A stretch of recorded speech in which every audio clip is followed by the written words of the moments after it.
Hello guys, সবাই কেমন আছো? আশা করি সবাই ভালো আছো। আজকে আমি কই মাছ দিয়ে কাঁচকলা দিয়ে রান্না করব। সেই জন্য কই মাছ কাঁচকলাটা কেটে দিয়ে পরিষ্কার করে নিয়েছি।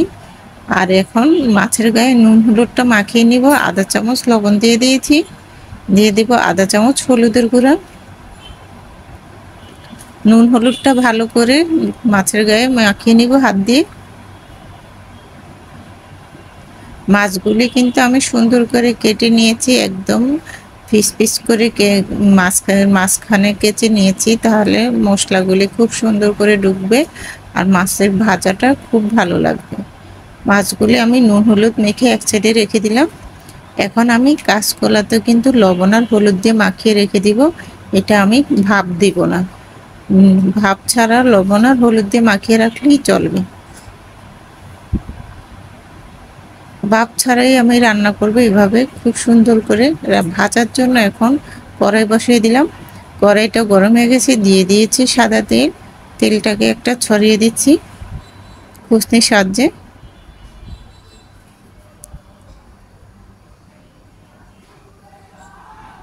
এখন আমি কই মাছগুলি দিয়ে দিচ্ছি তেলটার মধ্যে। এভাবে করে কই মাছগুলি আমি ভেজে তুলে নিব। এক পিঠ ভাজা হয়ে গেছে, উল্টে দিব। আরেক পিঠ ভাজার জন্য রেডি করে দিচ্ছি।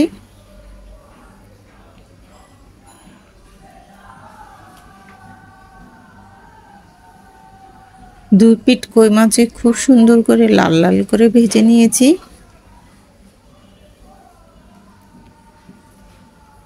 কই মাছগুলি ভাজা হয়ে গেছে, তুলে নিচ্ছি। এইভাবে করে সম্পূর্ণ কই মাছগুলি আমি ভেজে তুলে নিব। এই কড়াইতে তরকারিটা বসিয়ে দিব। আরও পরিমাণে তেল দিয়ে দিলাম, সাদা তেলটা দিয়ে দিলাম পেঁয়াজ কুচি। পেঁয়াজ কুচিটাকে হালকা ভেজে নিব। হালকা পেঁয়াজ কুচিটাকে ভেজে নিয়েছি। এখন দিয়ে দেব কোয়ার্টার চামচের হাফ চামচ আদা রসুন বাটা। আদা রসুন বাটাটা দিয়ে এক চামচ লবণ দিয়ে দিয়েছি। দিয়ে দিলাম এক চামচ হলুদের গুঁড়া, এক চামচ মরিচের গুঁড়া। মশলাটা তেলের মধ্যে কিছুক্ষণ এভাবে নেড়েচেড়ে ভেজে নিব, তাহলে মশলার কালারটা খুব সুন্দর আসবে। মশলাটা ভাজা হয়ে গেছে, পরিমাণ মতো একটু ঝোল দিয়ে দিব। পরিমাণ মতো ঝোল দিয়ে মশলাটাকে ভালো করে কষিয়ে নিব।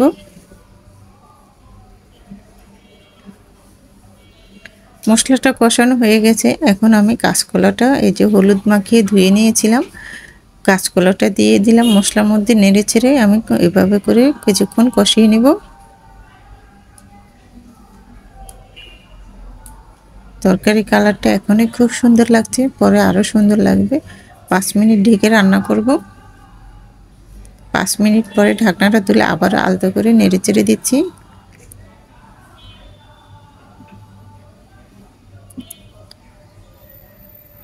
কাঁচকলাটা কষানো হয়ে গেছে, পরিমাণ মতো ঝোল দিয়ে দিলাম।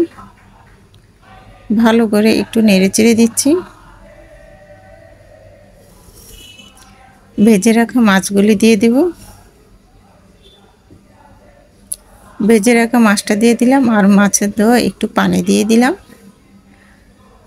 যেহেতু তেল লাগানো ছিল সেজন্য একটু ঝোল দিয়ে দিলাম। বলকটা চলে আসছে।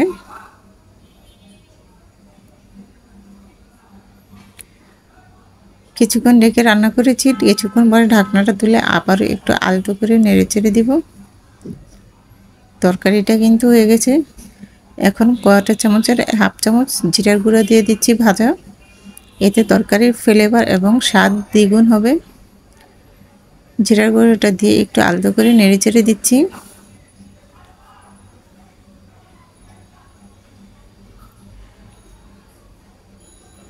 চুলাটা অফ করে দিব। তরকারি হয়ে গেছে, এখন নামিয়ে নেব চুলা থেকে। চুলা থেকে তরকারিটাকে নামিয়ে নিয়েছি। একটা মিশ্রণ বলে বেড়ে দেখাচ্ছি কতটা সুন্দর এবং লোভনীয় হয়েছে। খেতে অসাধারণ মজা। কই মাছ দিয়ে কাঁচকলার তরকারি খুবই লোভনীয়, খেতে অসাধারণ। এই রেসিপিটা খেতে খুবই ভালো লাগবে। যারা কাঁচকলা এবং কই মাছ পছন্দ করে এভাবে রান্না করে খেতে পারো। আমার এই রেসিপিটা দেওয়া থাকবে আমার ইউটিউব চ্যানেলে। আমার ইউটিউব চ্যানেলের নাম কিচেন স্টোরি বাংলা। সবাই লাইক এবং লাল বাটনটা টিপ দিয়ে দেখবে, তাহলে নিত্য নতুন রেসিপিটা তোমাদের কাছে পৌঁছে যাবে। আর আমার এই রেসিপিটা দেওয়া থাকবে আমার ফেসবুক চ্যানেলে। আমার ফেসবুক চ্যানেলের নাম আশুহাগর। ওখানেও প্লিজ লাইক কমেন্ট ও শেয়ার করে দিবে, অন্যকে দেখার সুযোগ করে দিবে।